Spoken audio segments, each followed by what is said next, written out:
Três preciosos conselhos para se construir a felicidade. O nosso evangelho de referência é o Evangelho de Mateus, capítulo 7, versículos 6, depois de 12 a 14. Vocês perceberam que no título eu coloquei três preciosos conselhos para se construir a felicidade. O que quer dizer isso? Que felicidade é algo a ser construído. É uma realidade a ser construída no meio das nossas labutas de cada dia, no meio das nossas buscas, das nossas consolações, das nossas perdas, dos problemas que nós enfrentamos. Então a felicidade não é algo mágico, mas é algo que deve ser construído. Porque ninguém de nós levanta de manhã e fala, ai, tomara que eu seja infeliz. Não, todo mundo quer ser feliz. Por trás da nossa correria nas grandes cidades, por trás do nosso trabalho no campo, por trás dessas carências que às vezes nos atingem, está um desejo justo e sincero de sermos felizes. A questão é, quais são os caminhos que nós temos assumido para buscar essa felicidade? Em que fontes nós temos buscado saciar a nossa sede de felicidade? Então, o Evangelho de hoje nos apresenta três conselhos. Primeiro, não atirar nossas pérolas aos porcos. Segundo, seguir a regra de ouro. E terceiro, escolher a porta estreita. Então vamos ao primeiro conselho. Não deem aos cães as coisas santas. Não atirem suas pérolas aos porcos. Logicamente, trata-se de uma metáfora, de uma imagem, que aliás poderia nos trazer várias interpretações, mas o que eu gostaria de extrair desta primeira lição é o seguinte: não jogar as nossas pérolas aos porcos pode significar o quê? Não nos expor, por exemplo, a pessoas que não são dignas, que não merecem a nossa confiança. É sim, a pessoas que não são. Você não pode sair falando da sua intimidade para todo mundo. E de modo especial, temos que ter muito cuidado nesses tempos de redes sociais, onde facilmente nós, muitas vezes, somos tentados a nos abrir. Nós não conhecemos. Então não se trata de andar com desconfiança, mas trata-se de uma prudência nas nossas dificuldades, porque todos nós temos segredos, nossas dificuldades, coisas que nós precisamos trabalhar, todos nós precisamos nos abrir, mas ter a prudência de escolher as pessoas que possam ser referências, que têm demonstrado na nossa vida que de fato são referências que podem nos ajudar, que podem nos acolher. Não jogar suas pérolas aos porcos significa também não gastar nosso tempo com tantas futilidades. Às vezes nós perdemos tanto tempo. Por exemplo, é legal jogar? É legal jogar. Por exemplo, um jogo de videogame. Tem gente que gosta. Eu não sou muito chegado, mas tem gente que gosta. Mas passar o dia inteiro jogando videogame é um problema. Assistir séries é bom? É ótimo. E eu assisto também. Mas passar o dia inteiro assistindo pode fazer mal. Pode fazer com que você esteja jogando suas pérolas aos porcos, ou seja, vai estudar, vai fazer algum exercício, vai conversar, vai ligar para alguém. Então, ter esse discernimento também. Não jogar nossas pérolas aos porcos pode significar também a gente evitar, às vezes, alguns relacionamentos que são tóxicos. É estranho dizer isso, mas às vezes acontece. E você também pode estar sendo tóxico para alguém. Às vezes, nós precisamos de um espaço, de um tempo. Eu me lembro no seminário, um companheiro de seminário, que toda vez que nós nos encontrávamos a gente brigava, a gente não dava certo nem um pouquinho. E um dia eu cheguei para ele e falei assim: meu amigo, vamos fazer o seguinte, fica no teu canto que eu fico no meio, no meu. Quando a gente estiver um pouco mais maduro para lidar um com o outro, a gente volta a conversar. E fizemos isso e foi ótimo, porque depois a gente conseguiu estabelecer pelo menos um coleguismo, vamos assim dizer. Mas às vezes no dia a dia a gente não se dá conta de que, de fato, alguns relacionamentos eles podem se tornar tóxicos. Não se trata de condenar as pessoas, não se trata de você desprezá-las, mas às vezes manter uma distância sadia e caridosa para com você e para com a outra pessoa.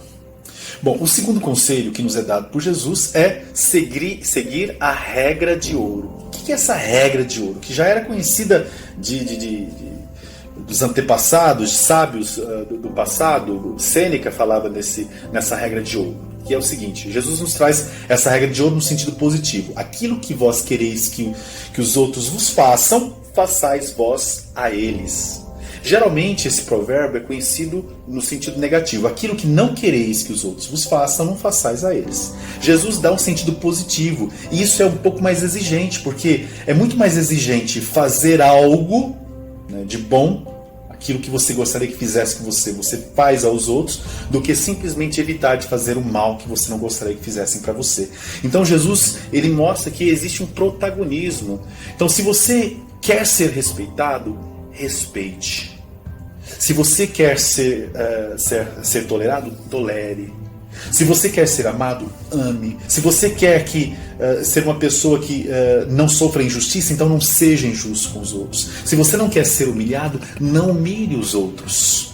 Se você gosta da gratidão e quer que as pessoas sejam gratas, então seja grato também à vida, a Deus, às pessoas. Então, essa regra de ouro, certamente ela não resolve todos os problemas do mundo, mas ela otimiza os nossos relacionamentos. Talvez muitos dos conflitos que nós vivenciamos em casa, na comunidade, na igreja, seriam evitados se nós fôssemos capazes de fazer aos outros o que gostaríamos que fizessem a nós. Isso tem a ver também com a empatia, ou seja, a nossa capacidade de se colocar na pele do outro. E essa é uma pergunta que você pode se fazer, que eu posso me fazer. Será que eu sou capaz de me colocar no lugar do outro? Falta muito empatia no trânsito, nas nossas comunidades, na política, nas nossas famílias, até na academia. Eu me lembro, frequentei uma academia, era impressionante, em plena crise de água em São Paulo, eu entrava no vestiário e eu só ouvia cachoeirinhas de chuveiro caindo. E eu saía, logicamente, fechando todas, e aliás, alguns colegas também faziam a mesma coisa na academia. Mas às vezes a gente é tão egocêntrico, a gente é tão fechado no nosso mundo, que nós não enxergamos a necessidade do outro.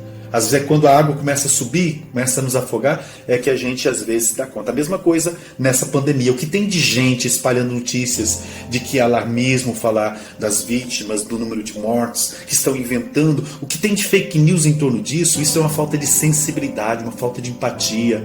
Infelizmente muitas pessoas, elas só começam a acreditar quando alguém da família ou elas mesmas são atingidas ou pela doença ou pela própria morte.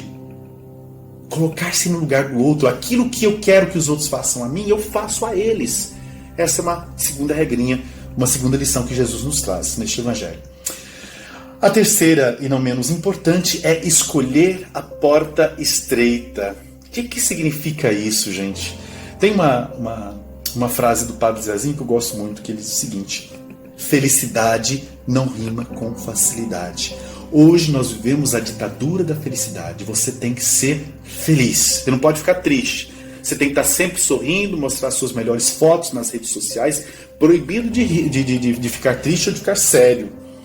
E o pior de tudo é que essa ditadura da felicidade muitas vezes é uma felicidade com o máximo de conforto. Ora, felicidade para nós cristãos, a felicidade no sentido profundo, a vida boa no sentido profundo, é uma vida que tem que enfrentar sacrifícios, que tem que enfrentar renúncias. Não se trata de viver uma vida angustiada de renúncia o tempo todo, não, mas aprender que para se conseguir ser feliz é preciso sim disciplina, é preciso tempo, é preciso paciência, é preciso sacrifício. Eu fico pensando, por exemplo, eu já fiz o meu mestrado em teologia e estou fazendo meu doutorado. Gente, como é puxado, como você tem que ler, como você tem que estudar. Às vezes perde horas, noites de sono por causa de estudo. Você passa por cada situação, mas nada mais gostoso quando você vai lá defender a sua dissertação, a sua tese, e você fala, foi produto do meu trabalho. E como é bom olhar e falar assim, não, isso aqui realmente é o meu suor, é o meu sangue que está aqui. E esse é um sentimento que ninguém pode pagar. Não tem preço um negócio desse. Então, na vida, escolher a porta estreita significa não escolher os caminhos fáceis.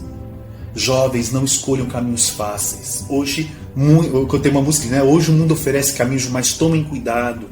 Certos caminhos te levam, são fáceis, mas eles vão estreitando e vão te apertando e fazendo você perder o sentido da vida. O caminho que Jesus propõe é um caminho estreito, sim, de renúncia, de sacrifício, de alegria também, de encontro, de crescimento, de maturidade, mas é um caminho que vai se enlarguecendo, que vai crescendo e que vai fazendo com que nós encontremos sentido para a nossa vida. Então, Jesus, ele, com essas palavras, ele está dizendo para nós, olha, se vocês querem chegar à ressurreição, não tem jeito, tem que passar pela cruz.